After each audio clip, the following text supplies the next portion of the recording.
warahmatullahi wabarakatuh. Ahlan wa sahlan, selamat datang di Alvina Edukasi. Selamat pagi semuanya. Saya hari ini akan menjelaskan materi mengenai struktur dan kebahasaan teks deskripsi.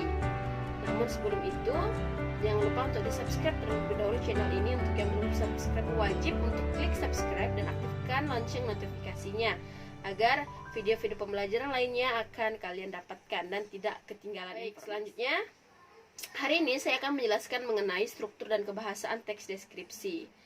Nah, jika kalian yang sudah melihat video-video sebelumnya, di situ sudah pernah saya jelaskan materi mengenai struktur dan kebahasaan, ya, berupa ada tayangan animasinya sekaligus dengan penjelasan suara. Nah, hari ini saya akan menjelaskan secara langsung, ya. Jadi, di dalam teks deskripsi itu ada yang namanya struktur dan kebahasaan. Nah, struktur dalam teks deskripsi itu ada dua. Nah, mungkin kalau misalnya kalian melihat di beberapa sumber yang lainnya, kalian akan menemukan struktur teks deskripsinya itu berbeda-beda, tapi hanya menggunakan istilahnya saja yang berbeda, tapi pada intinya adalah sama. Nah, jadi di dalam teks deskripsi itu ada dua strukturnya. Yang pertama adalah identifikasi dan yang kedua adalah deskripsi. Nah, apa sih yang dimaksud dengan identifikasi? Identifikasi itu adalah bagian struktur yang berisi tentang definisi atau identitas dari objek yang dideskripsikan. Nah, contoh misalnya yang dideskripsikan adalah kucing misalnya.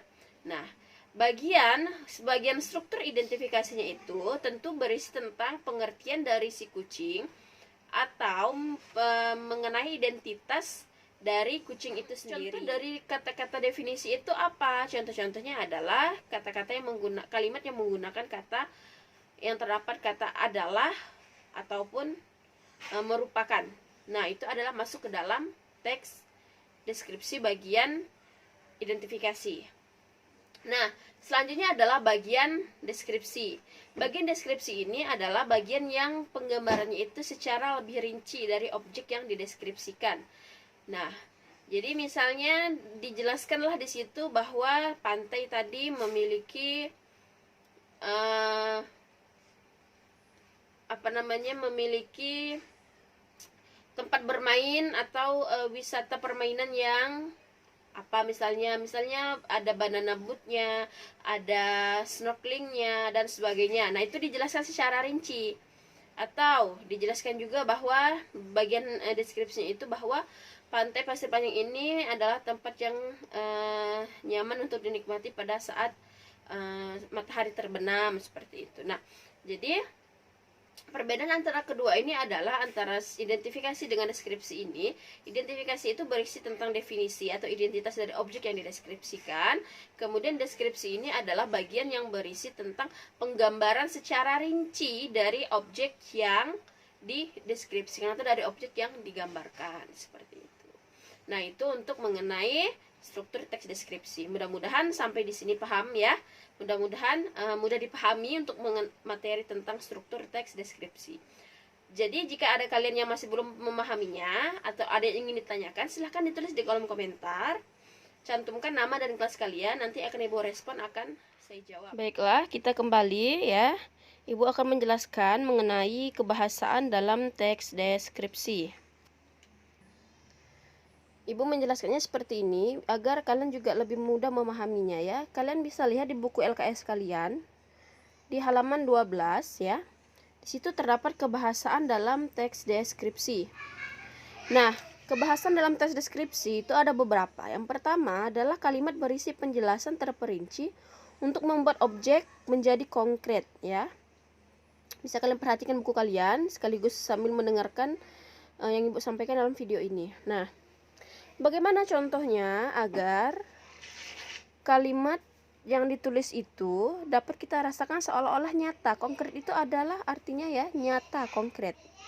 Nah, contohnya seperti ini. Kalian bisa lihat di sini. Di sini ada contoh kalimat, kemegahan istana sudah terlihat saat memasuki gerbang istana. Bagaimana kita bisa menjelaskan bahwa ini seakan-akan terlihat nyata, bahwa gerbang istana itu terlihat megah. Nah, dari sini penjelasannya. Kalimat perinci agar lebih konkret. Pada gerbang istana terdapat hiasan sepasang burung elang yang sedang menyambar. Nah, pada kalimat ini ya dapat kita rasakan bahwa kemegahan itu terlihat dari adanya hiasan sepasang burung elang yang sedang menyambar. Itu yang pertama. Yang kedua, wisatawan akan disuguhi taman indah di bagian halaman. Nah, dari mana dapat terlihat bahwa istana itu terlihat megah? Dari ini, taman indahnya. Nah, kemudian yang ketiga adalah sebuah taman yang menambah kemegahan istana Siak yang merupakan perpaduan arsitektur Melayu, Arab, dan Eropa. Nah, ini kita juga bisa bayangkan bagaimana perpaduan antara arsitektur Melayu, Arab, dan Eropa. Nah, jadi kalimat-kalimat seperti ini sebagai kalimat penjelas ya, kalimat penjelas agar kalimat utamanya itu terlihat secara lebih konkret atau lebih nyata. Dapat kita rasakan seperti itu. Nah, itu yang pertama untuk penggunaan kalimat berisi penjelasan terperinci. Nah, selanjutnya adalah kebahasan yang kedua, yaitu penggunaan kalimat yang menggunakan cerapan panca indera. Seperti yang kita ketahui bahwa cerawan panca indera itu ada 5. Pertama adalah penglihatan, kemudian yang kedua penciuman, ketiga perasa, pendengar, dan peraba. Nah, dari kalimat-kalimat yang tertulis itu bisa kita rasakan kira-kira kalimat tersebut menggunakan cerapan panca indera apa dia? Penglihatankah, perasakah, atau peraba? Nah, seperti itu. Nah, contohnya nih yang ada di halaman 12 bisa kalian perhatikan ya. Di situ tertulis bahwa wisatawan bisa melihat beragam koleksi istana kerajaan Siak seperti kursi singgasana berbalut emas, duplikat mahkota kerajaan, berangkas kerajaan, meja, kursi istana, payung, senjata, lampu kristal, keramik, dan komet. Kira-kira kalau kalimatnya seperti itu menggunakan cerapan panca indera apa ya? Penglihatan, pendengaran, atau apa kira-kira? Nah, tentu penglihatan dong ya, karena kan ini adalah benda-benda yang bisa kita lihat dengan mata kita, yaitu dengan penglihatan. Nah, di sini ada penjelasannya. Kalimat tersebut menggunakan cerapan panca indera seolah-olah pembaca melihat sendiri beragam koleksi di istana kerajaan Siak. Cerapan panca indera yang digunakan adalah penglihatan, seperti itu. Penggunaan pilihan kata dengan emosi kuat. Nah, di sini ada dijelaskan bahwa pengertian kata emosi adalah kata-kata yang digunakan untuk menggambarkan atau mengekspresikan perasaan yang dialami seseorang. Teks deskripsi juga menggunakan kata-kata dengan emosi kuat. Contohnya, wisatawan akan semakin takjub dengan koleksi istana kerajaan Siak yang terdiri atas 2 lantai ini. Nah, pada kalimat ini mana yang kira-kira merupakan kata emosi? Nah, ini ya, kata emosinya yaitu takjub. Kalimat tersebut menggunakan kata emosi yaitu takjub. Kata takjub merupakan ekspresi perasaan seseorang yang melihat objek, baik orang, benda, pemandangan maupun peristiwa yang dialami orang lain. Nah, itu untuk penggunaan kata emosi kuat dalam teks deskripsi. Selanjutnya adalah kebahasaan berikutnya yaitu penggunaan kata berimbuhan. Di sini pengertian imbuhan adalah bunyi bahasa yang ditambahkan pada sebuah kata, baik di awal, di akhir, tengah, ataupun gabungan antara ketiganya untuk membentuk kata baru. Nah, di sini imbuhan digolongkan berdasarkan posisi penambahannya. Ada 4. Yang pertama adalah awalan atau biasa disebut juga dengan prefiks. Sisipan itu disebut dengan infiks. Akhiran biasa disebut dengan sufiks. Dan yang gabungan itu disebut dengan konfiks. Ya, Ibu ulangi, awalan kata lainnya adalah prefiks. Sisipan adalah infiks. Akhiran adalah sufiks. Dan gabungan adalah konfiks. Nah, di sini ada contoh imbuhan yang letaknya masuk ke dalam jenis awalan atau prefiks, yaitu me, di, ter, pe, per, se, dan ber. Nah, ini juga ada di sisipan, kalian bisa lihat ya di halaman 13. Sisipannya itu ada er, el, em, dan in, akhiran, dan begitu juga dengan konfiks. Sekarang Ibu akan kasih contoh. Contoh kata yang mendapat imbuhan awalan ya. Misal, ter,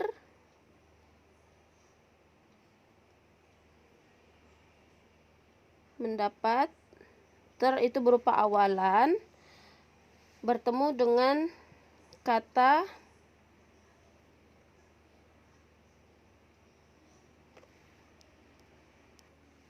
misalnya ter plus tutup. Nah, jadi dia membentuk kata baru yaitu tertutup. Nah, itu untuk awalan. Kalau sisipan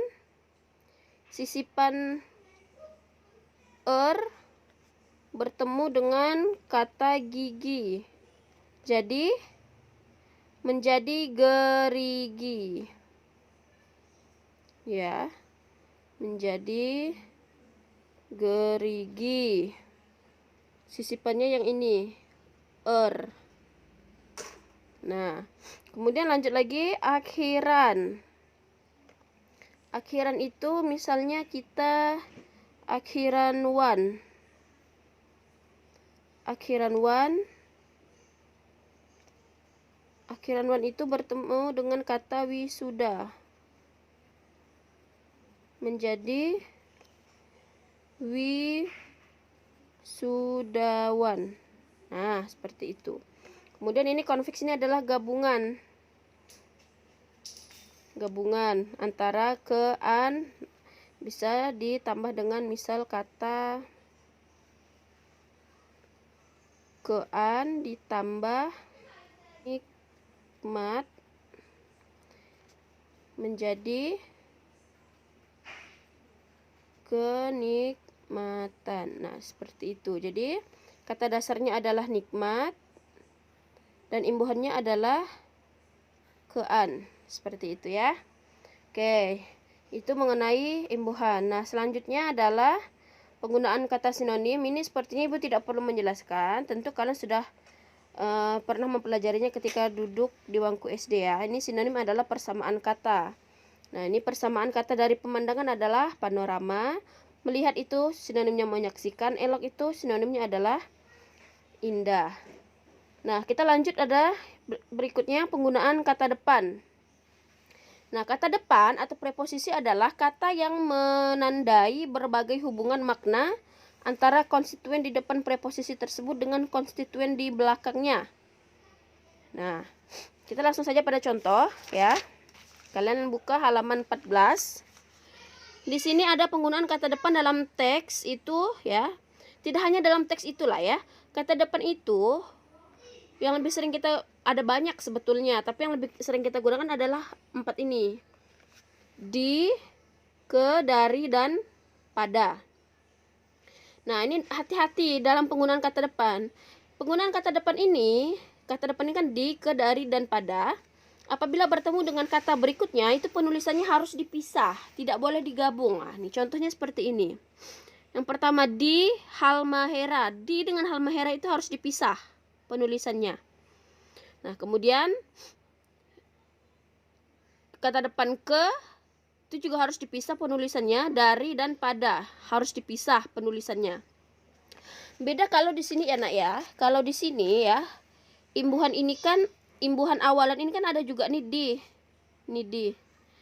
Tapi kalau di sebagai imbuhan, dia penulisannya harus digabung.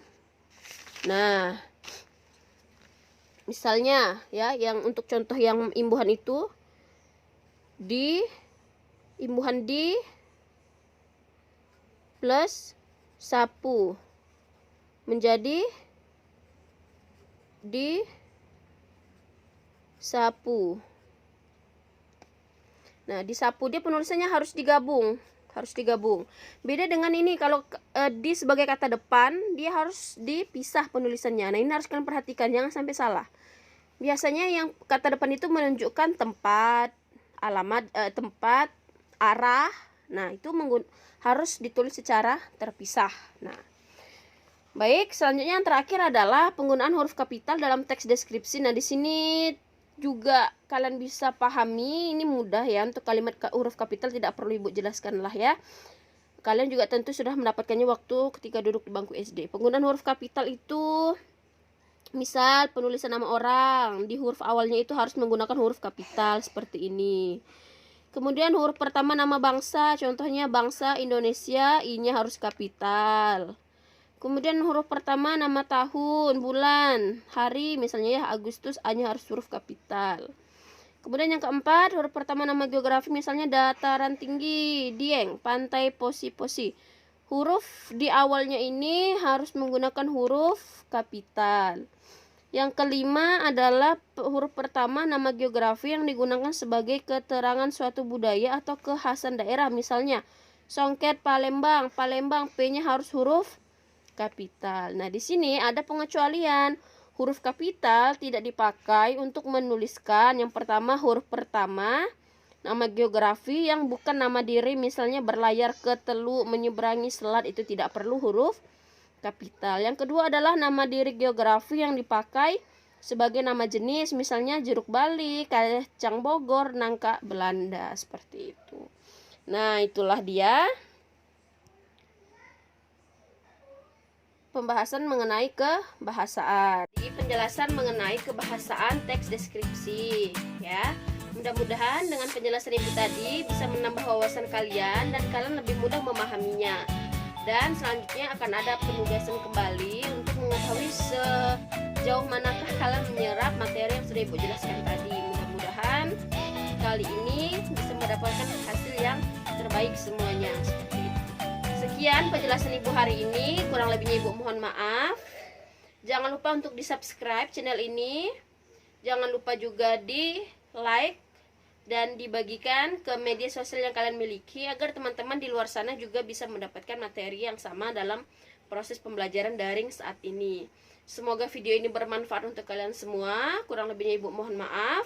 Ibu akhiri, wabillahi taufiq walhidayah. Wassalamualaikum warahmatullahi wabarakatuh.